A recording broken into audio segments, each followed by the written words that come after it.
Hello, everybody. My name is Brett Dietz, and I'm the Director of Percussion Studies and Professor of Percussion at Louisiana State University. I'm here in Pittsburgh, Pennsylvania, in the lovely Heinz Hall, which is the home of the Pittsburgh Symphony Orchestra. I'm here doing an interview with my good friend and my former teacher, Andy Reamer. And Andy has had an impressive career in the music field. He's been playing with the Pittsburgh Symphony for over 30 years and been the principal now for over 15? Yep. Close to 15 years. And so we're here, and I'm just so excited to be here. And so please welcome our guest, Andy. Thank you, Brett.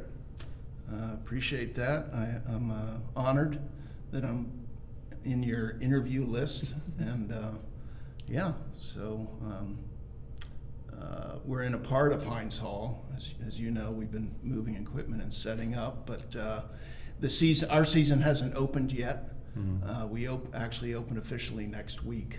Gotcha. So we're gearing up for another season. That's exciting. So let's basically, I want to just go back to the beginning of Andy and the drums. Okay, so basically, I just want to go back to your childhood, and I know that you come from a musical family, and you come from a drummer family, Right. And so can you tell us a little bit about what got you involved in playing music and playing drums from an early age, and what prompted you to make it a career choice? Well, my father was an amateur drummer, and he was actually quite successful, and it was mostly snare drum, and he was a rudimental snare drummer. He did a lot of teaching of drum and bugle corps and played in drum and bugle corps as a young man. And he grew up in Philadelphia, which is basically where I grew up, also before I moved to Pittsburgh in 1989. And so he was my first teacher, and he taught me a lot about snare drum. We had a piano in the house. I had to take piano lessons, which was fine at the time. I should have stayed with it, but I didn't. And I really liked drums. And so I was playing, as long as I can remember. And, basically it felt, I think, third grade or fourth grade, started in elementary school in the band. And my father was also a teacher of local kids too, and it seemed like we had this whole little drumming community in Broomall, Pennsylvania, and I'm still friends with a lot of those players, and they still play. One of them went on to play professionally, Mark Beecher, who's a great drum set player in and around Philadelphia, and the others all still play. And so we grew up as sort of a drumming community. And my dad used to take us to everything. He was into all kinds of music. I listened to all kinds of music. My dad was pretty forward when it came to the rock scene, the emerging rock and roll scene. And he, if he heard about an album, he would just go get it, and we would listen to it, blind faith, because he heard about Ginger Baker. And a lot of jazz albums that we listened to, a lot of classical things. And my parents took us to hear the Philadelphia Orchestra quite frequently. And then I went to school in and around Philadelphia, so going to hear the Philadelphia Orchestra was just a common thing that I did all through high school, college, and then after too. So my dad was my great influence, obviously. When I got into high school, they gathered that I really liked this stuff and this pursuit. So they had the foresight to say, hey, we should study some other things in percussion, mallets. So I found a teacher, a local teacher, studied a little bit with him, and he started, we used to do very quickly, basically, his technique books were jazz charts. Okay. But he wouldn't talk about improvisation, we would just play the tunes. Okay. And then he would turn the page. And then I found another teacher, Flossie Erardi, who was a former Temple University student. So she really got me on track with keyboard stuff and prepared me for an audition. Okay, cool. Let's just because you didn't mention, let's talk about your dad. Okay. You know, William or Bill Reamer, Right. And you know the company. Okay. So that he started. Yeah. Because I don't think I don't think a lot of people would. Well, a lot of drummers would know, but I don't think a lot of young people would know who your dad really was. So. Okay. Yeah, he was very. During when he was teaching and doing the drum course scene, DCI didn't exist.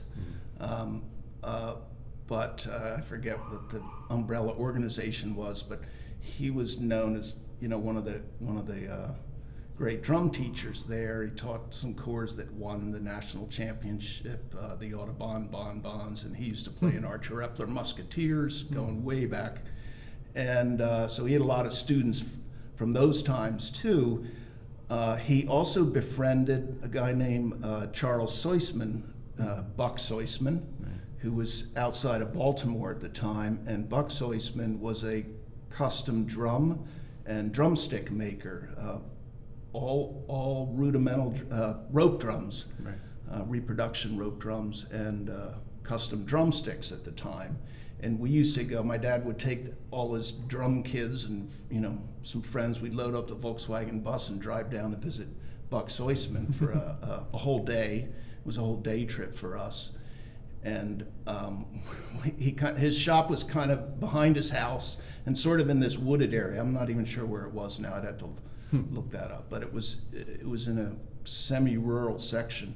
And we used to take our Remo pads on a stand, and he had all these sticks, beautiful sticks, in this cabinet, and we'd pick out like 6 pairs, and then we'd all go to our little corner and try them out for like a half hour. So we'd come away at the end of the, and we'd bring our lunch, and we'd come away at the end of the day with 1 pair of sticks. Nice. But they were some fun visits.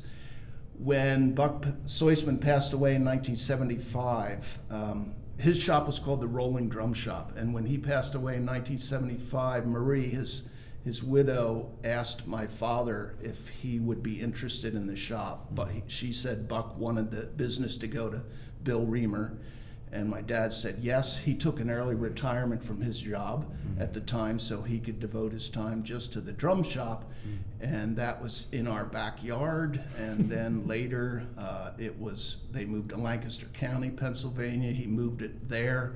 He moved it again in Lancaster County, and I think there were ultimately three locations that the business, which he called Drummer Service, moved to. And then my father passed in 2007, and I had been helping him as I was able with my schedule and stuff.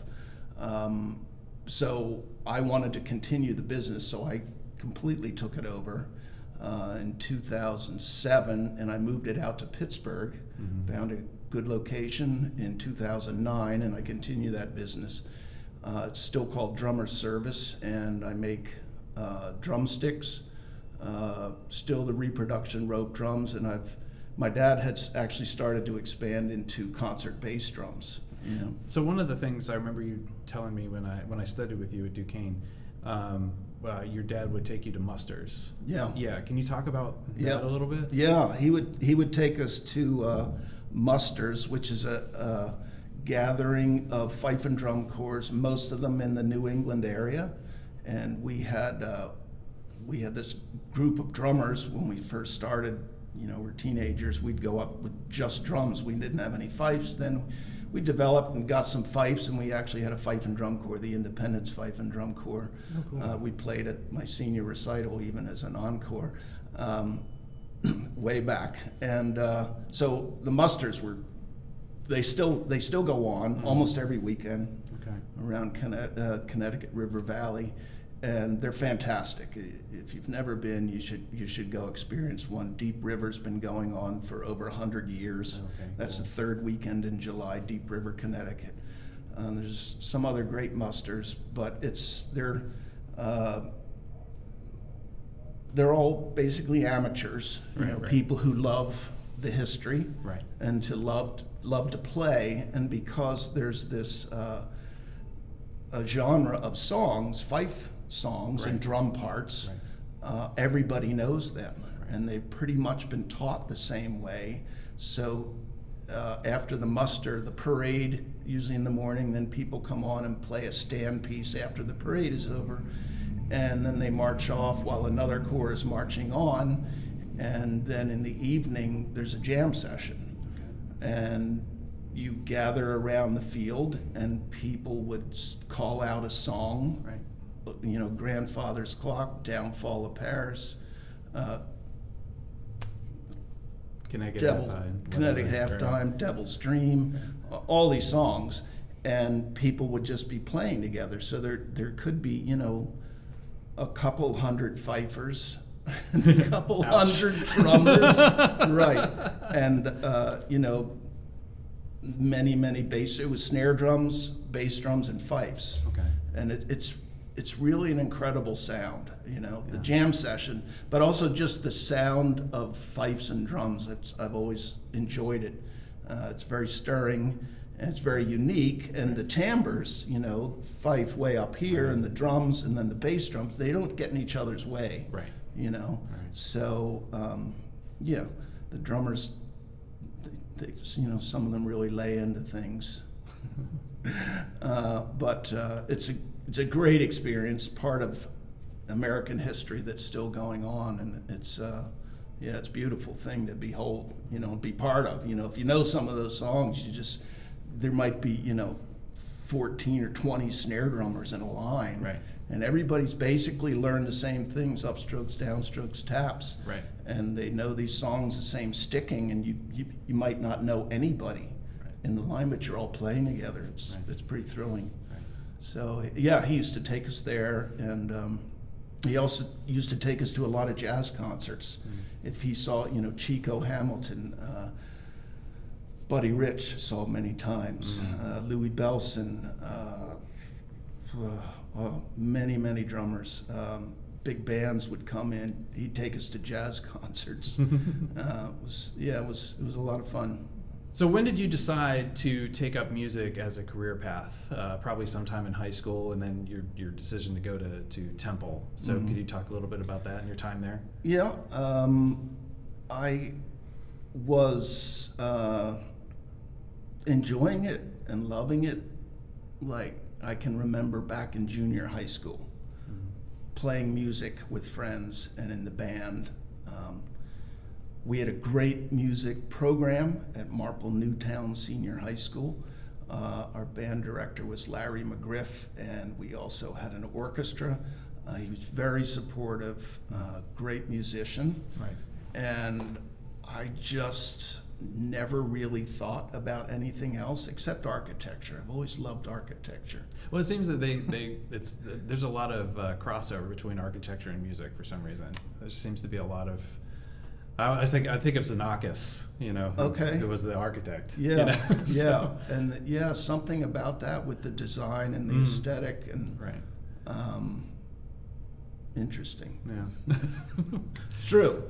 So I've always still enjoy it.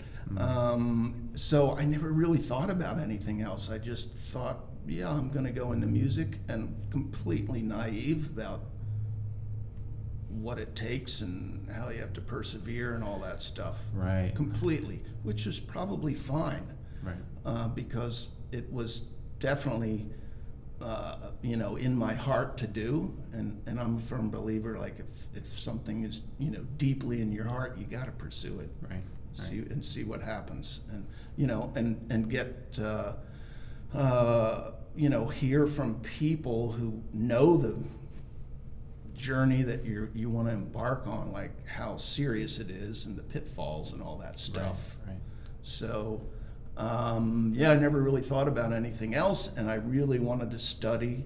I liked what was going on in Philadelphia, and I really wanted to study with Alan Abel. Right. And at the time, so that was through Temple University. So that's where I auditioned, got accepted. It was a great experience. I worked my way through school because I was already in the area. Okay. I knew a lot of people, and I used to do shows and some rock band gigs. And then, I can remember in the same weekend, I'd have maybe play a rock band gig on a Friday night, do march with the fife and drum corps on Saturday, some parade, and Sunday morning I'd play marimba for the ABC Women's Bible class at our church. Nice. Yeah, and then maybe an orchestra, concert with the Little Orchestra Society of Philadelphia, in the evening. But I did it all, which is really invaluable. I think it's very valuable for any musician to do that, especially percussionists. Right. Nowadays, because of the diet of our music, that you have to play professionally, it was great experience being in Philadelphia, and that led to kind of some really good work. Right. I was there in Philadelphia when Peter Nero, the great late jazz pianist, started the Philly Pops. Okay, right. So I was in with that from the beginning. Oh, cool. That was a great experience too. Played a lot of different kinds of music. Let's talk a little bit about so you going back to Temple, you spent, what did you say, 3 years with Glenn Steele. So Yep. Tell us, what was that like, studying with Glenn? It was great. Glenn knew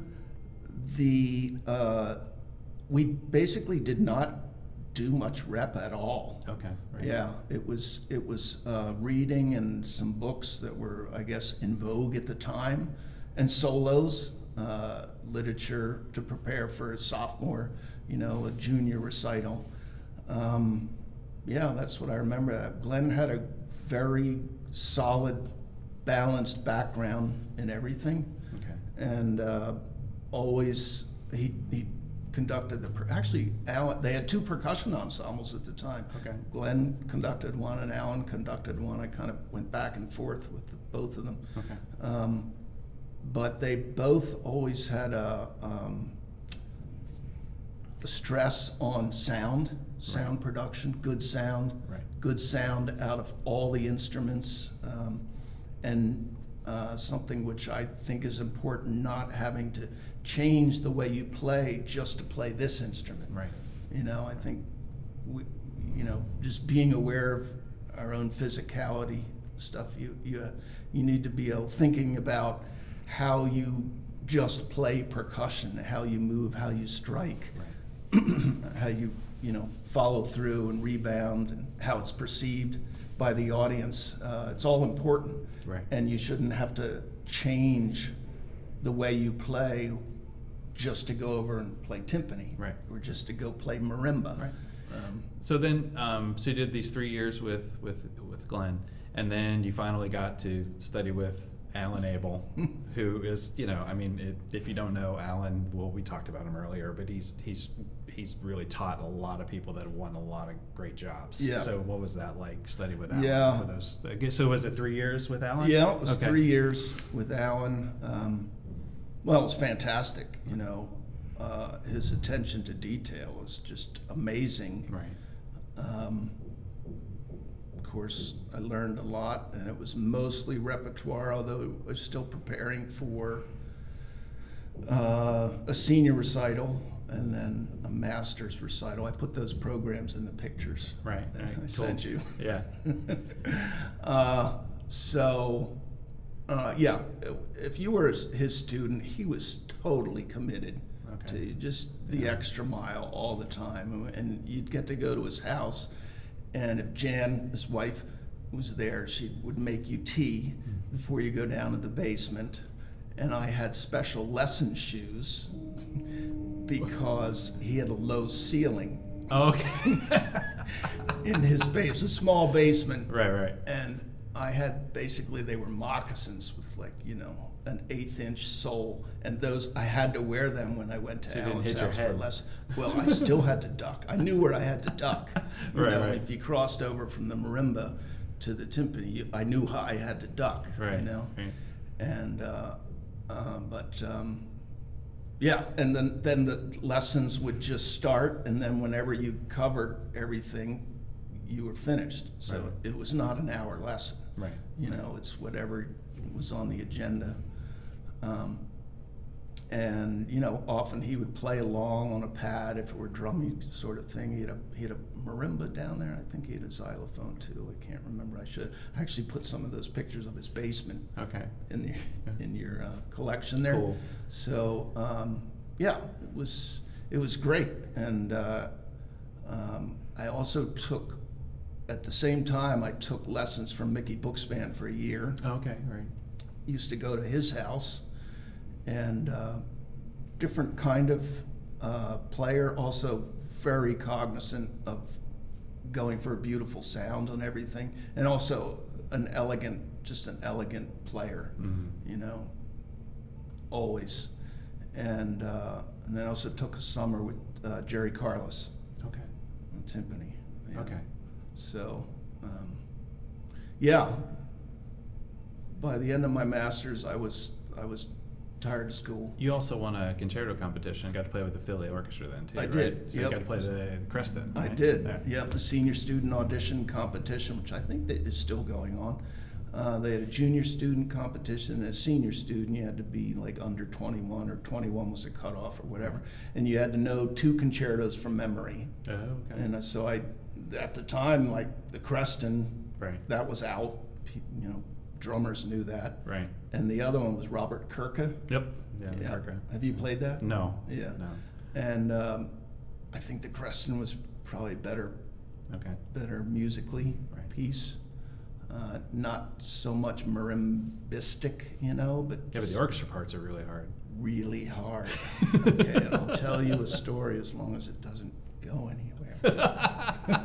So, it was January 22nd, I think, 1980 or 1981. I, moved the marimba in there, set up in front of the stage, and Bill Smith, was their associate conductor, was conducting. And there's, in a traditional concerto vein, the orchestra has an introduction, and then the marimba comes. Right. And I think that some of the players, saw, senior student concert, Right. and they show up, and they open the folder. Whoops. Yeah, whoops. And they started to play the introduction, and before I might have started, but Bill cut off, and I'm like, what? And he said, why don't you go take a seat for a couple minutes? So they started to get there. It is very notey. Yeah. It's really notey. Well, even the piano reduction is ridiculous.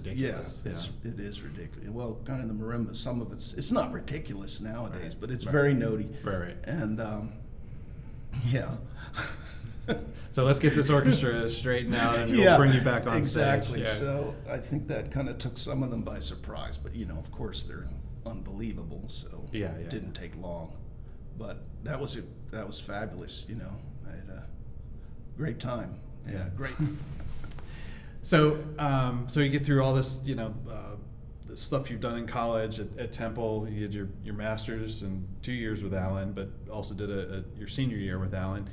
And then played with the orchestra in Philly for a little bit. 6 years. Yeah. Right. Okay, good. And then I believe it's 1990. Was it 1990 that you won the job here? 1989. Yeah. Okay, that you won the job here in Pittsburgh. So why don't you tell us about that audition and how did that go? That wasn't my first audition here in Pittsburgh. The first one was several years earlier, and Don Liuzzi won it. Okay. Who's now the timpanist in Philadelphia Philly, Orchestra. right. But I had played with Pittsburgh Symphony, but before, when I was a student in Pittsburgh, because at the time, Pittsburgh Symphony used to travel to Ambler, Pennsylvania, which is north of Philly. All right. And there was a summer music festival there, a great outdoor venue. All right. And Pittsburgh Symphony, it was their home. Okay. And so one time, Commissiona was the conductor, and I got a call to come play extra in Mahler up there, maybe cool. Miraculous Mandarin or something, Bartok. Okay. I went up there and played extra with the Pittsburgh Symphony. So, and jump ahead, the first time I auditioned here, didn't go far, Don Liuzzi won the job, and then there was an opening, and I auditioned in 1989. Right. And I think at the time there was like 120 some applicants. I think they ended up hearing like 96 people. Okay. And that's small for today's standards, right? Or depends. Okay. Depends what the job is, you Right, know. right. Yeah. So I'm blessed I won that. Yeah. And the runner-up, or one of the other finalists, was Will Hutchins. Oh, okay. And the next job opening was the Boston Symphony, and Will won it. And that's where he got, yeah. And the one before Pittsburgh, I remember, was the Florida Orchestra in Orlando. And I was down there, Will was down there. We were basically in school together. Right. And I was the runner-up, and Will won it. Okay. So anyway, things were clicking as far as auditions Right. by that point. And I was also runner-up to Patsy Dash in Chicago when okay, she won right. the job. Right. So, yeah, I won it here in 1989, came in the section, and that was with Lauren Moselle. Right. And What was that like?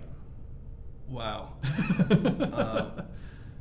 It was incredible. Right, My right. first full-time job. The timpanist was Stan Leonard, Right. great timpanist. The section was John Sirocco was the principal. Right. Jerry Unger was in the section, myself, and at that time, I believe it was Eddie Myers, Right. who had since retired just a few years later. Right. So it was great section, really good to get along with all Good. those guys. Right. Just great memories with Jerry and John and Stan. Right. And Moselle was intense. When he was in the building, it was intense. Yeah.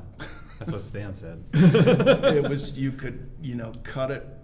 It was like electric, and Right. not necessarily in a good way. Right. Okay.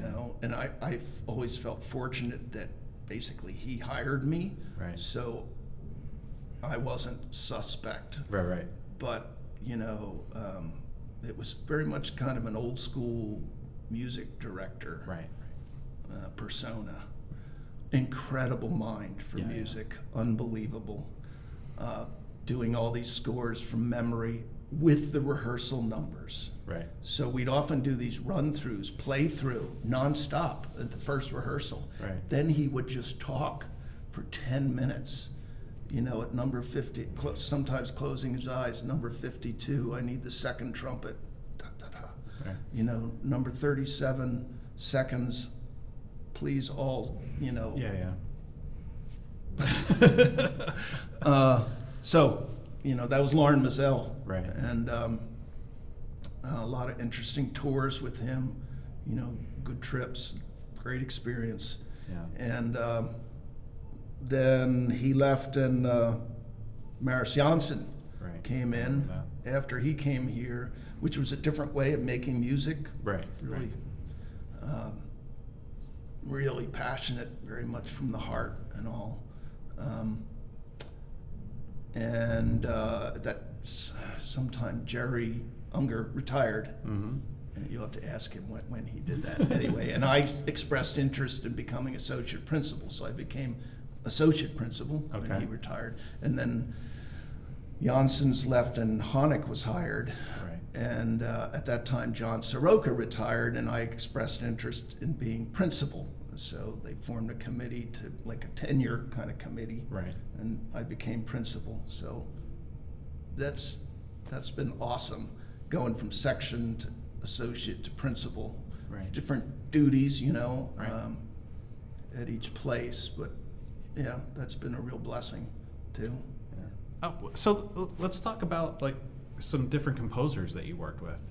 Can you? Yeah. Some highlights of some people that you thought were great or not so great? Yeah, a lot. I mean, well, not not so great, but just working with a lot of composers. Because for many years, dozen years, we used to have a composer of the year. Right.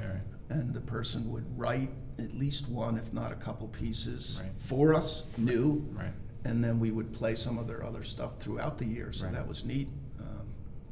Got to meet and play new music of a lot of people. One that still stands out for me, still writing, is Mason Bates. Right. Mason's great. Yeah, and he would come and he was composer of the year, I think, a couple times. Mm-hmm. He would come and, many of his pieces, he would be generating stuff from a laptop. Right. So he was actually On the stage. back right. with us Right. on stage. Right. And he, called for some weird percussion stuff, Right. metal things. I put one picture in there. I had to play a bumper, like a car bumper, and all this other stuff. And I built racks, Right. to suspend everything. He liked it. But so he's a highlight too. And I always found that with his writing that the way it worked well for percussion. Right. And I think it's because he used to double a lot of things. If you had some strange little part on tuned gongs, he would also double it with maybe Glock or Right, something. right. Or there would be a little woodblock part that he'd double, on the real high end of the xylophone. Right. Or something like that. And I think that made a lot of his percussion writing really successful. Yeah, because with 100 people on stage, sometimes the instruments we play, they might sound thin or feeble depending on the orchestration or something Right. like that. Right. But he just had a knack, like, okay, if I do, it seemed like if I do this is going to come out. And it also, Brett, it almost creates a new or different kind of timbre. Right. When you Right. start layering stuff, Right. which is, I think, awesome thing Yeah. that we get to do Right. as a percussionist, And a lot of times what we do, the instrument choices are up to us, Right. It says cymbal, well, that could mean Anything. a lot of things, Right. or, drum, low drum or whatever. Right. So, yeah. Penderecki, awesome. Right. Awesome. Wow. A lot of, yeah. Gosh. That one the others I'd just have to look up my notes, but yeah, I've gotten to play a lot of new music. Yeah. That's cool. Yeah. So tell us about when you started at Duquesne, where you and I finally met in 1991. Is that when it was? It was 90, yes, when I got out of high school. Wow. So your appointment, was it 90 when you started teaching there, I think? I think it was 90. Yeah, okay. So I started late October 2nd, 1989. I started. That's when my contract is dated. I went to the Philadelphia airport and got on a plane with the rest of the Pittsburgh Symphony, and we started like a 4 or 5 week tour Wow. of Europe, which started in Finland and then Russia before the wall came down. Mm-hmm. This is all a little aside to your question. And so I'll never forget that date. And I started on tour with the orchestra. I knew one person in the orchestra. I thought, well, this is great. Right. Meet people Right. quickly on tour. So that was real. I'll never forget that whole episode. So, and then I think, the next year, Jerry Unger was the chair at Duquesne. Right. Stan was teaching there, and he invited me to come on the faculty. And so, yeah, I came, and then you auditioned, and the rest is history. But you had a good run at Duquesne, because I think you had several good students that kind of came out of there. Yeah. With your You I'm trying. fabulous. Well, I mean, you came in with such good preparation, solid fundamentals, which is fantastic. Right. So important. Teachers, good fundamentals early on, because that makes it easier for Right. you don't have to change much. Right. Like, to learn all these other instruments, Yeah, yourself, and there were some great students, some people still playing, still teaching. You know, I enjoyed my time there. Yeah, I think I taught there for just over 20 years. Wow. Until the shop, I needed to basically have something give. Right. And so I wanted to continue the shop, and so I had to stop teaching now. Now I don't do much. Sometimes I just hear people who want to play, Right. whatever. Yep, but yeah, some great students out of Duquesne. I think it was a good program. Yeah. You know, Oh, early on. I thoroughly enjoyed my time there for Yeah. sure. I got to do and play with a lot of good people, and at that point the faculty was really great. I mean, I don't know what's going on now, but I mean, I just knew that, you know, I had great theory teachers. Obviously I had great percussion teachers. I mean, Yeah. so, and that's why I went there in the first place. Yeah. And then I walked in the door and it's like, oh, there's all these other great things happening here, which Yeah. is really, Yeah, you know, and you fascinating. had access to, you know, a great cultural city. Right. You know, Right. great jazz, the orchestra, Absolutely. close, you know, within walking distance. So, yeah. Yeah, I was saying, like, one of the things I would spend most of my Sunday mornings down here playing with the youth orchestra. Okay. So we would always, you know, it was mostly like, I think the wind and percussion section and brass were mostly college students, but the strings were a wide array of, like, Right. you know, ages and ability levels. But Right. but we would come down here on Sunday morning and just, you know, play through the repertoire, and Yeah. you know, it was great. Yeah. So, you know, and just to be on stage, you know, we would walk out on stage. Oh wow, we're in Heinz Hall, and I get to rehearse here. Yeah. And we got to play a few concerts in here, which was good too. Right. I remember they still do. Yeah. Okay. Yeah. So you've been, you know, working at this job now for 30 years. You've had this great career, you know, as a percussionist, as a teacher, and, you know, so now what does the future hold for Andy Reamer? Well, yeah, I'm not exactly sure. I still love playing almost all of our concerts, all the classical ones. The diet of music has changed a lot, which I can talk about in a second, for most orchestras. I still really enjoy the shop and working in the shop. I have a good space. I like working with wood. I like the smells, and I love realizing my ideas. Right. The drums, and meeting people,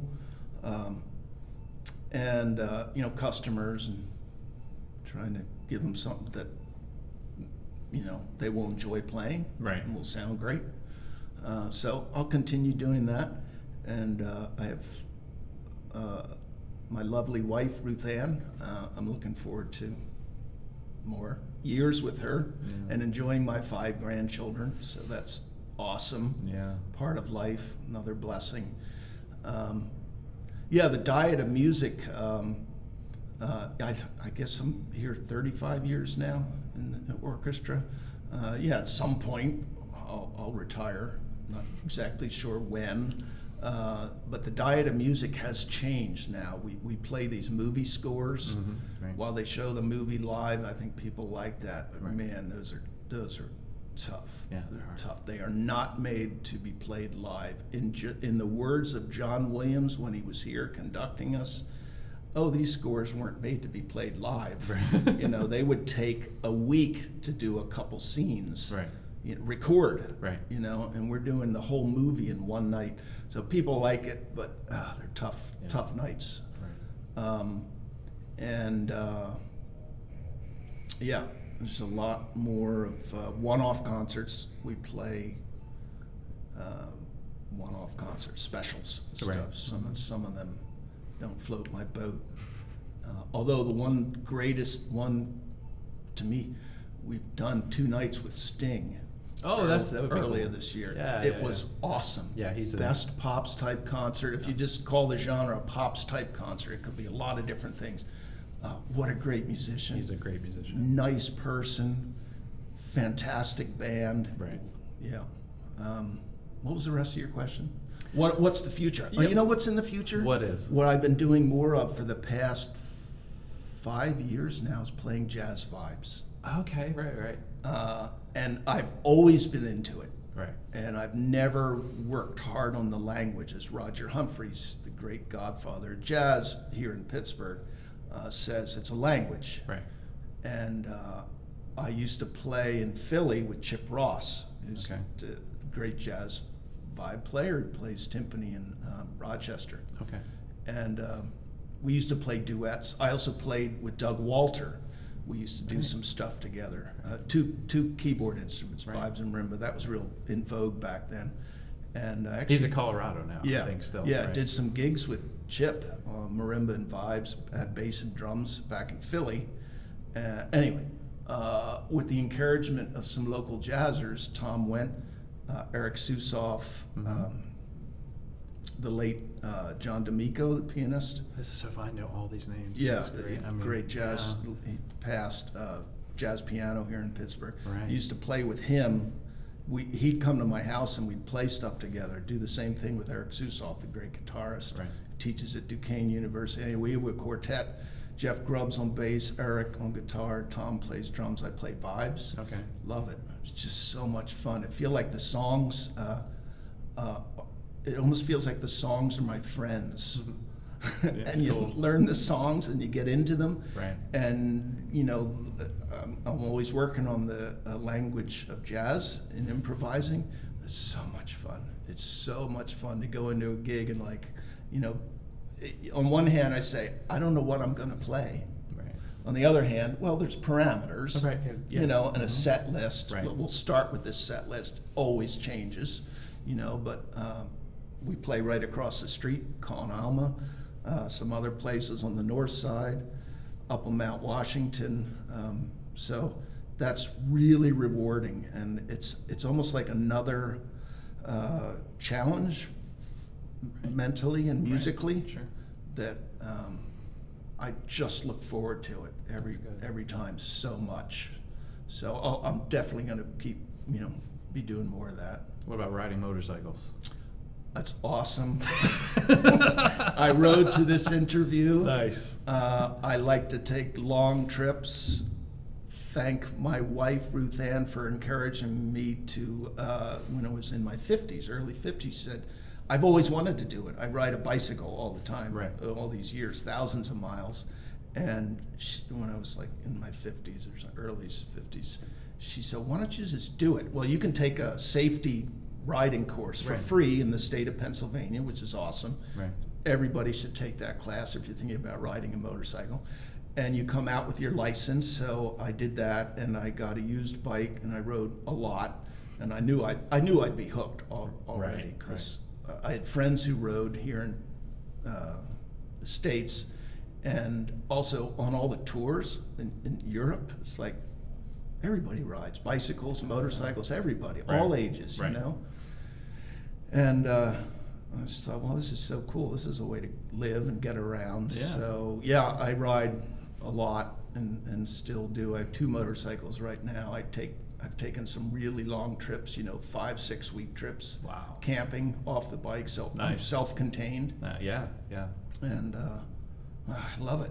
Yeah, That's great. I love it. I love the sights, the smells, and it's a different thing than a car because you have so much input Right. into what you do. Right.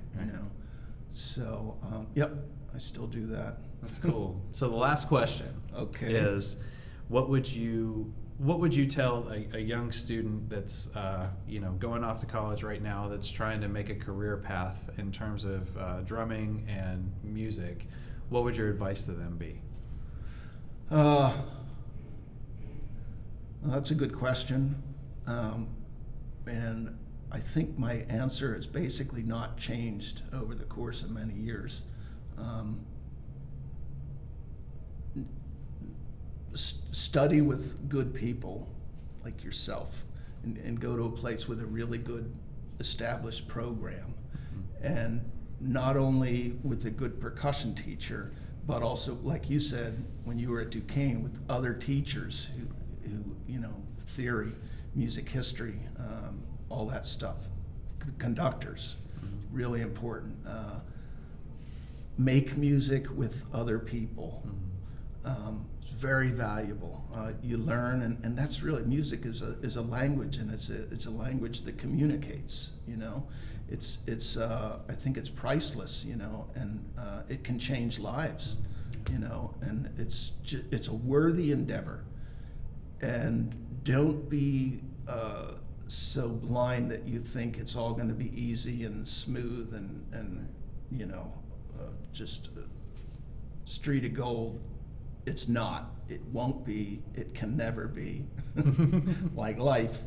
And but if it's in your heart, you need to pursue it. And you need to pursue it in a smart way, and you know, reasoned way, and with good input from people who know you and love you.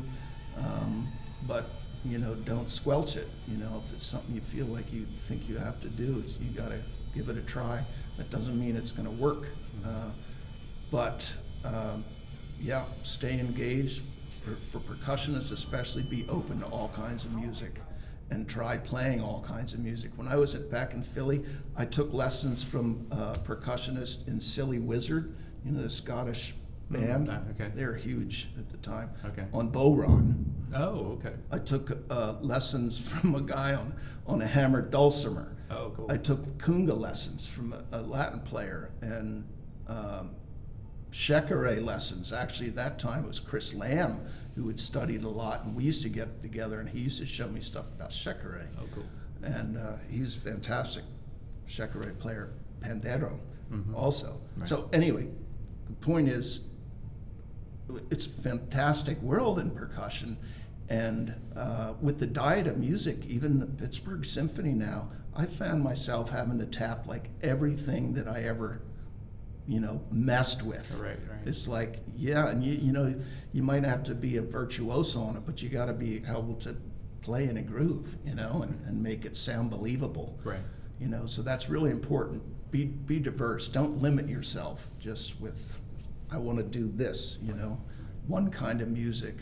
You can't do that as a young player and as a young, because you don't know. You need to experience a lot, you know, listen to people, and experience a lot of different types of playing, of music, of instruments. What other advice? Yeah, I think that sums it up. I don't remember exactly what I said, but it's been basically the same thing. I would never tell a person, don't do this. Right.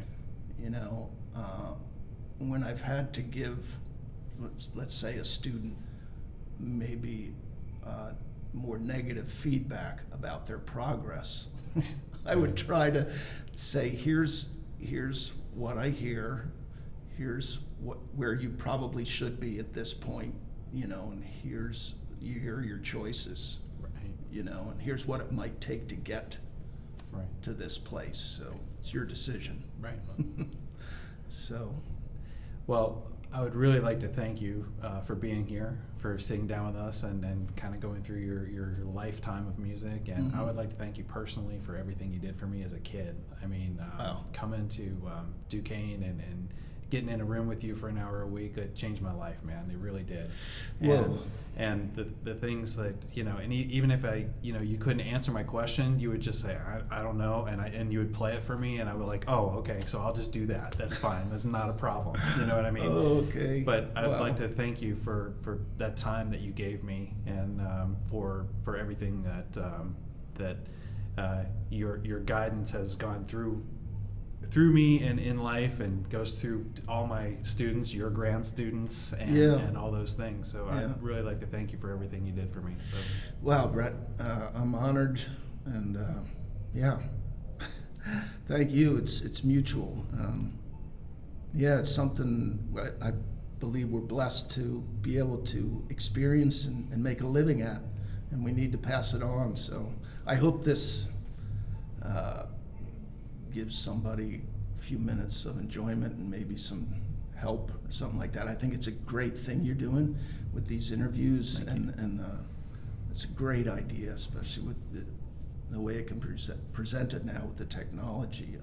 I wish I've tried to trace my teachers back Right, you know. right. And I feel like, you know, it's when I ponder the universe, I go, a couple seconds cut off. I don't know. Well, thank you, man. Yeah. I really appreciate it. Thank you You're for welcome. sitting down with me and everything. Thank So, you. Thanks, everybody.